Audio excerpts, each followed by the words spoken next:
They say a man builds his life like he builds a house. Piece by piece, brick by brick, foundation dug deep and true. You pick your spot, you draw your plans, you put in the sweat and the hours. You watch it rise, steady and strong, a testament to your hands, your grit, your vision. And when it's done, you stand back, wipe the sweat from your brow, and feel that quiet hum of satisfaction deep in your bones, knowing you've made something that will last. Something that will shelter your family, hold your dreams, stand against the wind and the rain. You trust in that foundation, you believe in the strength of your walls. But then sometimes life ain't so neat with its blueprints.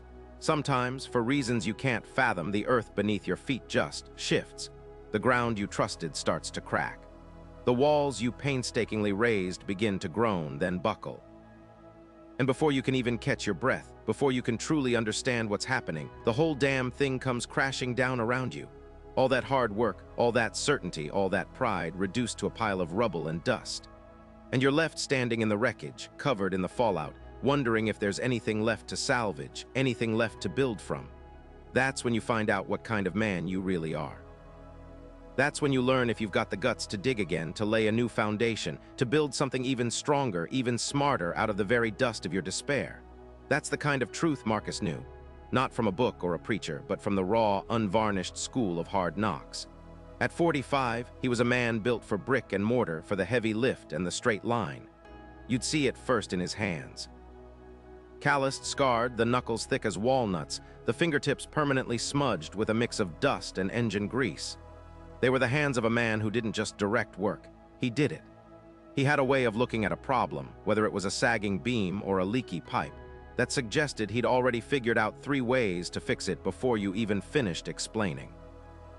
Marcus was a foreman, had been for years, running crews across job sites from the city's gleaming new high-rises to the quiet, forgotten corners of the suburbs where folks just needed a deck rebuilt or a basement reinforced.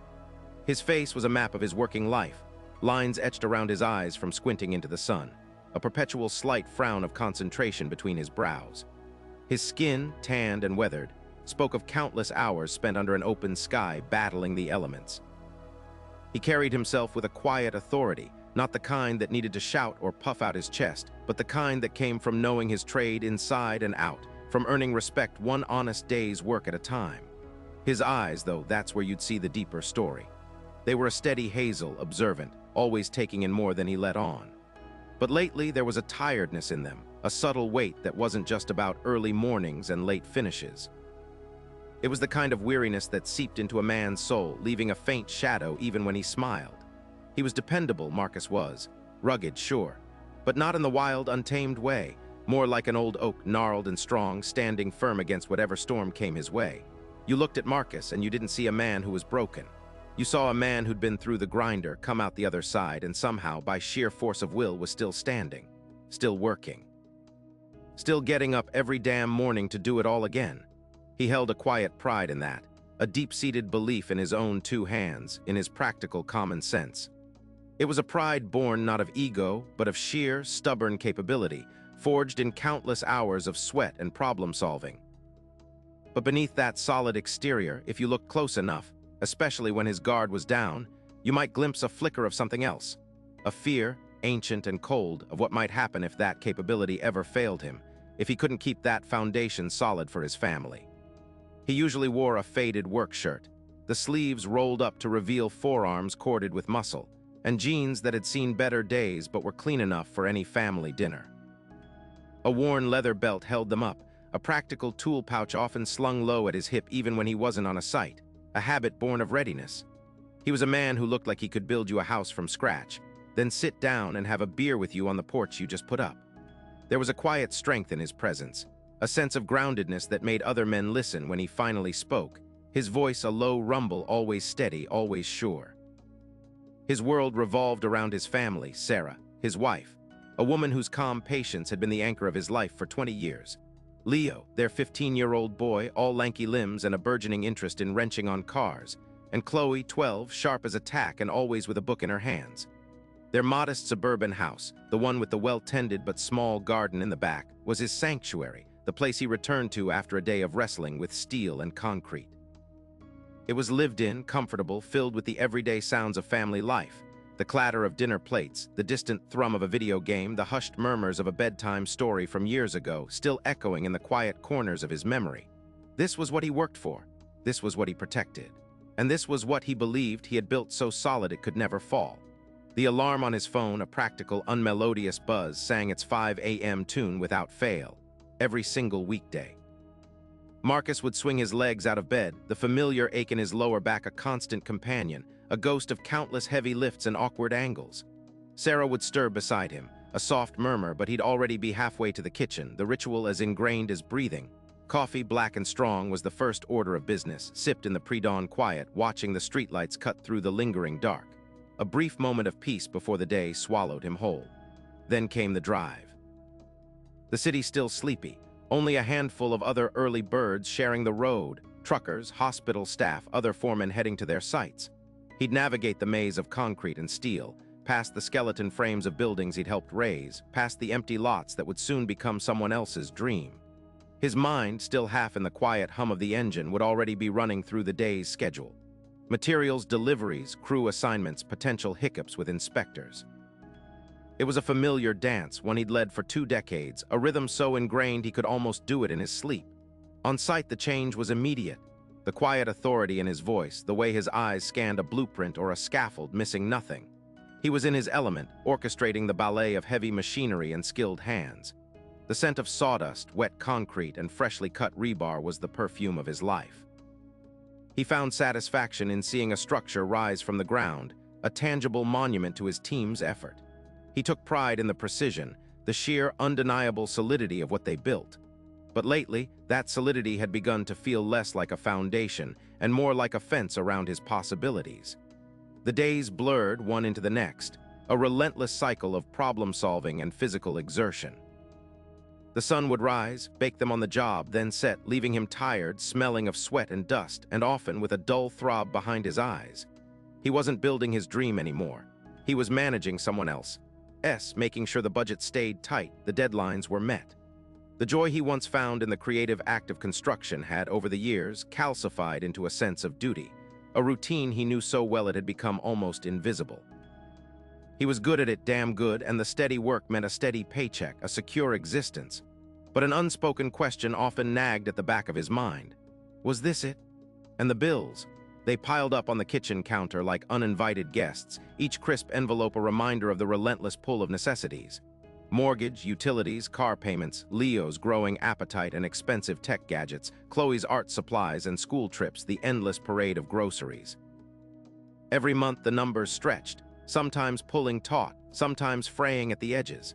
His small construction business, once a source of comfortable security and pride, now felt like a perpetually thirsty beast, demanding more and more of his time, his energy, his dwindling reserves. He wasn't struggling, not exactly, but he wasn't thriving either. He was treading water, keeping his head above the waves, always just one big wave away from going under. This quiet, persistent anxiety, often ignored during the day's demands, would surface in the stillness of the evening, a tight knot in his stomach, a shadow across his quiet satisfaction. It was in those quiet moments, after Sarah and the kids were asleep or during the silent drives to a new site, that the cracks in his carefully constructed contentment began to show. He would look at his calloused hands, hands that had built so much for others, and wonder if he'd built enough for himself. Or rather, if he'd built the right thing. He carried a quiet pride, no doubt. The structures he'd overseen stood tall and true. He was a dependable man, a good provider. Yet beneath that steady exterior, a deep-seated fear of failure often coiled, a serpent he kept tightly caged. What if the next big project didn't come through? What if one of his longtime clients finally decided to go with a cheaper, less experienced firm? His business, built on years of hard work and trust, felt secure, a fortress against the unpredictable world. But a whisper of doubt, like a draft under a closed door, often found its way in, chilling the edges of his assumed safety. He'd built his career brick by painstaking brick, and the thought of it crumbling, of not being able to provide, was a cold dread that clung to him even in the warmth of his home. There were buried dreams, too, though he rarely allowed himself to excavate them, considering them luxuries he couldn't afford. A younger Marcus had sketched elaborate designs in spiral notebooks, dreaming of grander, more innovative structures, of taking bigger risks, of truly leaving his own unique mark. He wanted to be an architect. He wanted to be an architect, really. to put his own unique stamp on the skyline to see his vision rise from the dirt. But life, as it often does, had a way of gently nudging you off the grand highway onto a more practical side road. The path to becoming an architect was long, expensive, and didn't offer the immediate stability he craved, especially once Sarah was in the picture. Construction foreman, that was a good, honest living.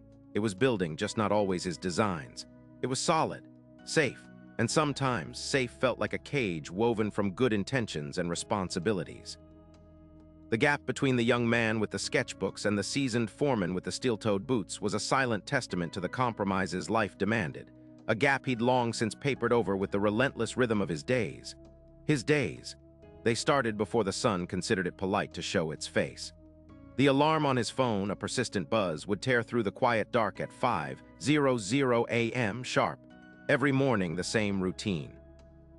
The familiar weight of his feet hitting the cold floor, the sleepy shuffle to the kitchen, the ritual of the coffee machine gurgling its wake-up call. Sarah would usually be stirring by the time he had his first cup, a silent exchange of nods and weary smiles before she started her own day.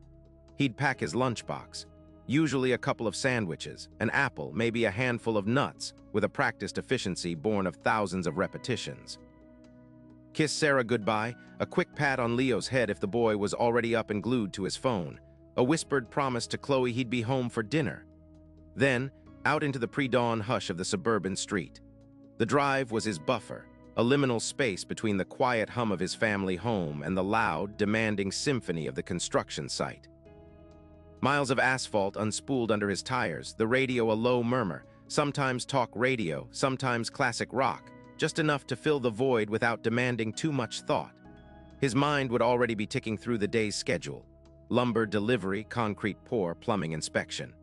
He knew the crew, knew their strengths and weaknesses, knew which parts of a job would need his constant oversight and which he could trust to run on their own momentum. He was the anchor, the steady hand, the one who made sure the blueprints translated into tangible steel and wood and glass. It was a good job, a necessary job. He was good at it. But the money, that was the constant hum beneath the surface of his contentment, like the distant rumble of heavy machinery that you eventually just tune out. It wasn't that they were struggling, not really. They lived in a modest house, well-maintained, with Sarah's small garden blossoming in the back. The kids had what they needed mostly. Leo's latest video game console, Chloe's art supplies spread across the dining table. But everything cost. Groceries, utility bills, the rising price of gas, the never-ending stream of school fees and extracurricular activities. The worn soles of his work boots, the slight fraying at the cuffs of his good jacket, small things he noticed but put off replacing. He knew the balance in the savings account, knew how quickly it could dwindle if a project ran long, or if a client was slow to pay. His small construction business, which he'd built up over years of tireless effort, was a constant juggling act of cash flow and commitments. He took pride in its steady progress, in the reputation he'd painstakingly earned, but that didn't stop the quiet anxieties from circling. He was a good provider, yes, but the weight of that responsibility was heavy, a constant pressure to keep the plates spinning. The buried dreams, the sketches in the notebooks, they felt like ghosts from a past life. He rarely allowed himself to think of them, not truly. There was no time for idle wistfulness when payroll was due or when a deadline loomed. The quiet pride he carried in his work, in the solid, dependable structures he helped bring to life, was a bulwark against the nagging whispers of, what if? What if he'd taken that different path? What if he'd chased the architect's dream? But those thoughts were dangerous. They chipped away at the foundation of his present, threatening to expose the deep-seated fear of failure he kept locked away. Failure wasn't just about losing money. It was about not being enough, not providing for his family, not living up to the unwavering trust he saw in Sarah's eyes. It was a fear that sometimes tasted like ash in his morning coffee, a bitter undertone to the routine he'd embraced. He pushed himself hard always, because the alternative, the thought of letting things slide, was far more terrifying than any amount of physical exertion. He kept building, kept moving, because standing still felt like inviting the wolves in. The stability Marcus had so painstakingly constructed, that sturdy edifice of his comfortable life, began to show its first hairline fracture not with a bang, but with the insidious whisper of an email. It arrived on a Tuesday, buried deep in his inbox, easily dismissed as another generic update from a trade publication. But the headline, stark and cold, caught his eye. Phoenix Developments files for Chapter 11 protection. Phoenix, his biggest client, the sprawling multi-unit residential project he'd just poured the last 6 months of his life into, the one that accounted for nearly 40% of his projected income for the next year, the one that had allowed him to keep his best crew employed through a slow season. His stomach gave a cold lurch. He clicked the link, reading the legalese, the official jargon, but the meaning was brutally clear. Phoenix Developments was bust, gone, and with them the final payment for the apartment complex, a sum substantial enough to cover payroll for weeks to pay off material suppliers to keep his credit lines healthy. It was, in simple terms, a catastrophic hole in his business. He spent the rest of that day on the phone, his calm authority strained thin. Calls to Phoenix went unanswered or met with automated messages. His bank, when he finally got through to his loan officer, offered only sympathetic platitudes and the polite, firm reminder of their terms. Suppliers, word already traveling through the industry like wildfire, started calling him, their voices laced with an anxious urgency that mirrored his own. The steady progress he'd been so proud of, the slow, consistent climb, felt like it was accelerating, but downwards into a dizzying freefall. The crack widened into a gaping fissure over the next few weeks. Other smaller projects, which had seemed secure, suddenly became hesitant. Clients, spooked by the general economic chill that followed Phoenix's spectacular collapse, started postponing, then canceling. The dominoes began to fall, one after another, each thud echoing the growing emptiness in Marcus's gut. He drained his savings trying to cover payroll for his loyal crew, knowing deep down it was a losing battle. Mortgaged the last unencumbered piece of equipment, a brand new excavator, just to buy another week, another month. Each desperate measure felt like digging himself deeper, piling more dirt on his own grave. The business he'd built brick by painstaking brick was crumbling before his eyes. His foundation wasn't solid, it was sand. He had relied too heavily, believed too blindly in the seemingly unshakable. And now everything was gone. The business, the savings, the sense of security. The night he knew it was truly over, the night he had to tell his crew there would be no more work, no more paychecks, was a blur of strained faces and quiet goodbyes. He drove home in silence, the weight of their unspoken disappointment, their own fears pressing down on him. Sarah met him at the door, her eyes searching his, already knowing. He tried to speak, but the words stuck, a lump of ash in his throat. He just shook his head once, a small, defeated gesture. She wrapped her arms around him, holding him tight, and he felt the tremor start deep in his chest. Later, long after Sarah and the kids were asleep, their quiet breathing the only sound in the house, Marcus found himself in the kitchen. It was 3 a.m. The pale glow of the digital clock on the microwave seemed to mock him, counting away the seconds of a life he no longer recognized. He sat at the kitchen table, the one where Leo did his homework and Chloe drew her fantastical creatures, and stared into the dark. The numbers spun in his head, a dizzying, terrifying arithmetic of loss. Payroll, suppliers, loans, the family's meager savings, all gone. Every single cent he'd painstakingly accumulated, every ounce of security he'd built for his family, evaporated like morning mist. He had nothing left but debt and a hollowed-out shell of a dream. His life, he realized with a brutal clarity that cut through the fog of exhaustion, had become a testament to failure. The fear he'd harbored, the one that tasted like ash in his coffee, it was no longer a whisper. It was a screaming, undeniable truth. He had failed. He had failed Sarah, who had trusted him implicitly. He had failed Leo and Chloe, whose futures he had sworn to secure. He had failed himself, that younger man with the architectural sketches and the boundless ambition. He had allowed complacency to blind him, put all his eggs in too few baskets, believed his hard work alone was enough to inoculate him against the world's harsh realities. A profound weariness settled over him, heavier than any I-beam he'd ever lifted. His shoulders slumped. He felt an ache deep in his bones, a soul-deep fatigue that no amount of sleep could cure. The modest house, once a comforting haven, now felt like a cage. The silence was deafening, amplifying the screams of his inner critic. You weren't good enough. You let it slip. You brought this on them. He closed his eyes, pressing the heels of his palms into them, trying to physically push away the images of foreclosures, of eviction notices, of telling his children they couldn't have what they needed, what they deserved. The thought of their bewildered, hurt faces twisted his gut. He was supposed to be the dependable one, the rock, but the rock had crumbled. He was nothing but dust, left but debt and a hollowed-out shell of a dream. His life, he realized with a brutal clarity that cut through the fog of exhaustion, had become a testament to failure. The fear he'd harbored, the one that tasted like ash in his coffee, it was no longer a whisper, it was a screaming, undeniable truth. He had failed. He had failed Sarah, who had trusted him implicitly. He had failed Leo and Chloe, whose futures he had sworn to secure. He had failed himself, that younger man with the architectural sketches and the boundless ambition. He had allowed complacency to blind him, put all his eggs in too few baskets, believed his hard work alone was enough to inoculate him against the world's harsh realities. A profound weariness settled over him, heavier than any I-beam he'd ever lifted. His shoulders slumped.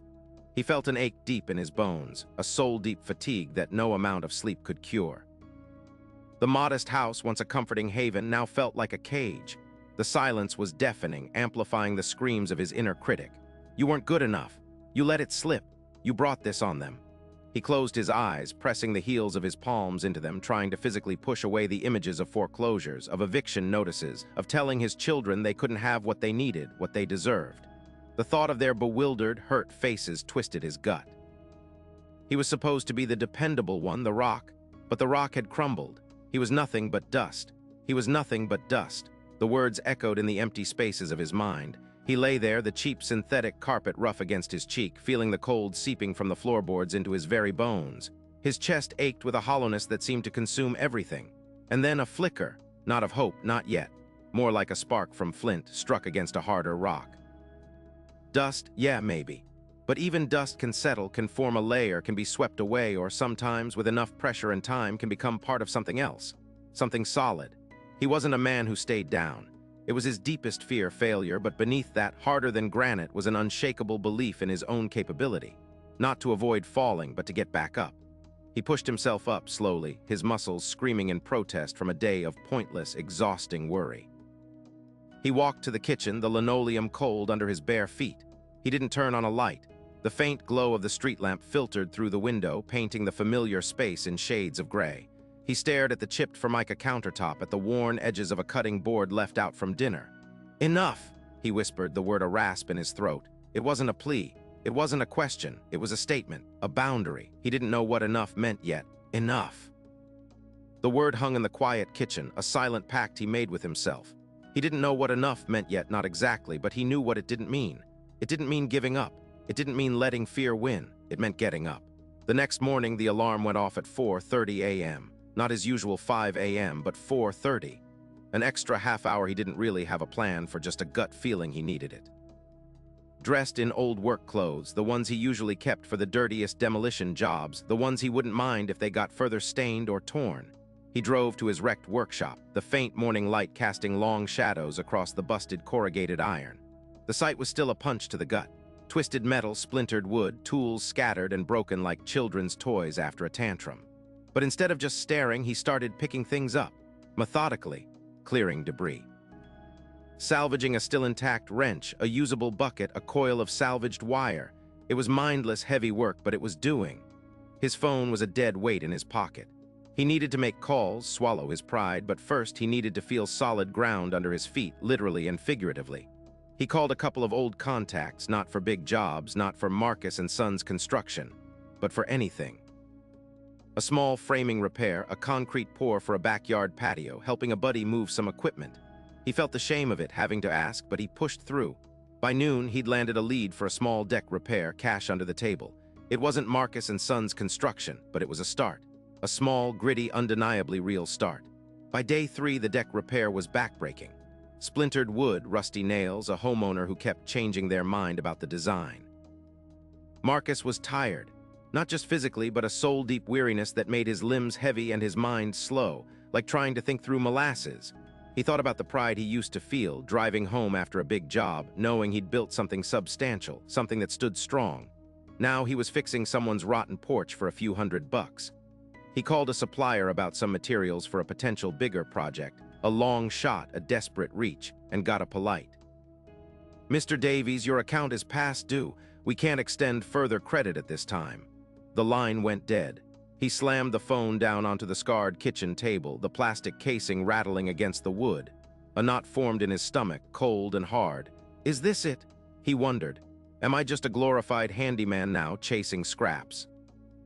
He sat on the edge of his bed later that night, head in his hands, feeling the crushing weight of the house, the mortgage, the kids' tuition bills he knew were coming.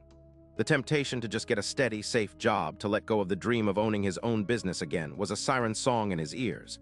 It would be easier, so much easier, to just clock in, clock out, and let someone else carry the burden. A full week into the grind, day 7 arrived, bringing with it a profound exhaustion. He'd done 2 more odd jobs, cash in hand, barely enough to cover groceries and gas for Sarah's car.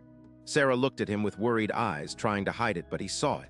He could hear Leo and Chloe whispering in the kitchen one morning about money, about school trips. He pretended not to hear, but every word felt like a fresh wound. That night, lying awake, staring at the ceiling, he felt the despair like a physical presence, a heavy blanket smothering him. Every call he made, every lead he chased, felt like hitting a brick wall. He was bone-tired, his muscles ached, and the future looked like a long, dark tunnel with no light at the end. He remembered a time years ago when he'd been part of a crew building a skyscraper. Each day, another floor, another beam, the structure rising towards the sky, a testament to collective effort.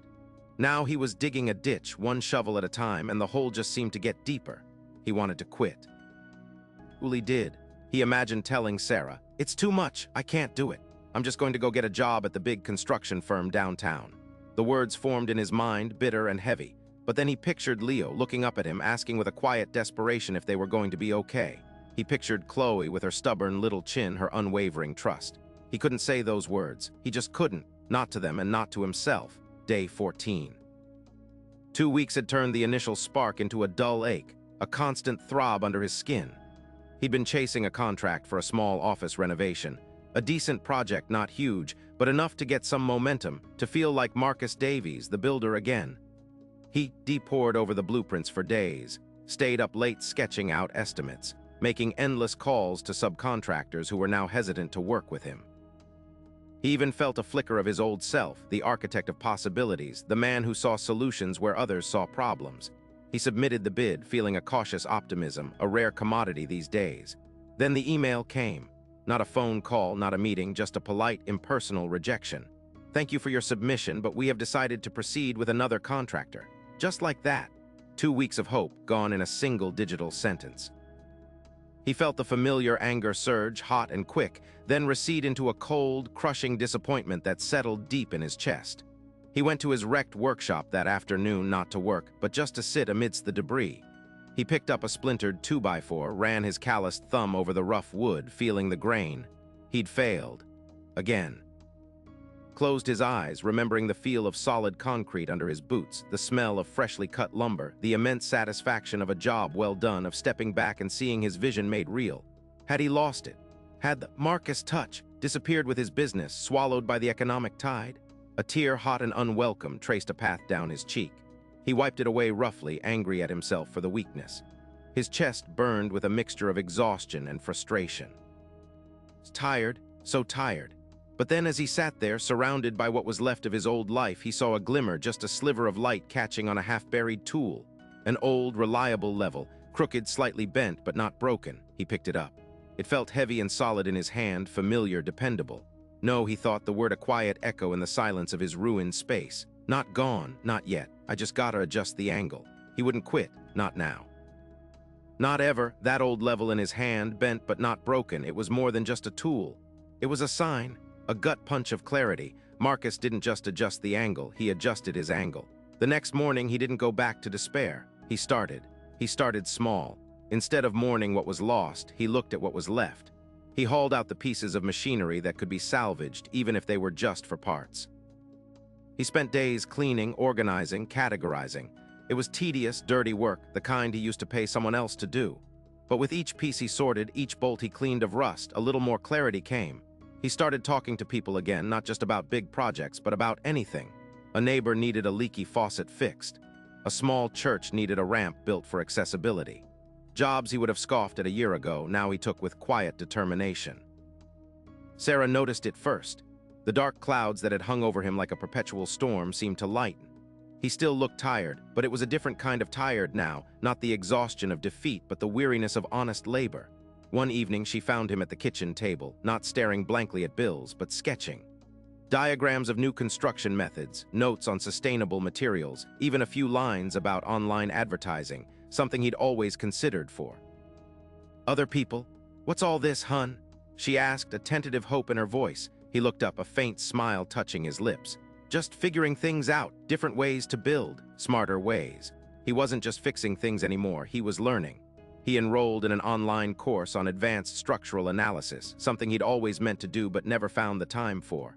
He devoured articles on green building techniques and energy-efficient design. His evenings, once spent worrying, were now spent studying, his mind buzzing with possibilities he hadn't considered before. He even started attending local business meetups, something he'd always found awkward. He'd listen more than he spoke, but he was listening. He was building a new network, brick by brick, not just for jobs, but for knowledge, for ideas. Weeks turned into a couple of months. The small jobs kept coming, and Marcus tackled each one with the same meticulous care he'd given to million-dollar contracts. He saved every penny, slowly rebuilding a small nest egg. He started to see patterns, gaps in the market, needs that his old, larger business had been too slow or too proud to fill. He pitched a proposal to a local nonprofit for affordable housing renovations, showcasing his new knowledge of cost-effective, durable materials. He didn't just win the bid, he earned their trust with his honesty and his detailed, innovative plans. He was the same Marcus, the same weathered face, the same calloused hands. But the light in his eyes was different. It wasn't the complacent security of before, nor the desperate despair of the collapse. It was the clear, steady gaze of a man who had seen the bottom and knew he could climb back out. He moved with a new purpose, a quiet strength that was palpable. He'd still get frustrated, still have moments of doubt, but they no longer paralyzed him. They just sharpened his resolve. He wasn't just a foreman anymore. He was an innovator, a planner, a survivor. His new workshop wasn't as grand as the old one, but it was organized, efficient, and filled with a quiet hum of activity. He invested in specialized equipment, allowing him to take on niche projects that others couldn't handle. He hired one young apprentice, teaching him not just the trade, but the new principles of adaptability and resilience he himself had learned. One Saturday, while helping Leo build a treehouse in the backyard, Marcus watched his son struggle with a crooked board. Leo threw his hands up in frustration. "Dad, it's just not fitting right. I keep trying the same way, and it just keeps doing the same thing." Marcus knelt beside him, his gaze gentle but firm. "Son, sometimes you gotta step back. Look at the problem from a different angle. Maybe the board's not the problem, maybe it's how you're trying to make it fit. Sometimes you gotta tear a piece down, not because it's broken, but because you found a better way to build it. A stronger way." He paused, looking out at the modest home, the small garden, his family. His empire wasn't just a business anymore. It was his life, built again on a foundation of humility, hard work, and unshakable belief. He knew the fear of failure would always be a passenger, but it no longer drove the car. He was at the wheel now. Life will hit you. It'll knock the legs right out from under you. Hard, but the trick ain't in not falling. The trick is knowing that when you hit the ground, you can still reach out, find something solid, and pull yourself back up. And when you build again, you don't just put things back the way they were. You build it stronger. You build it smarter. You learn every damn lesson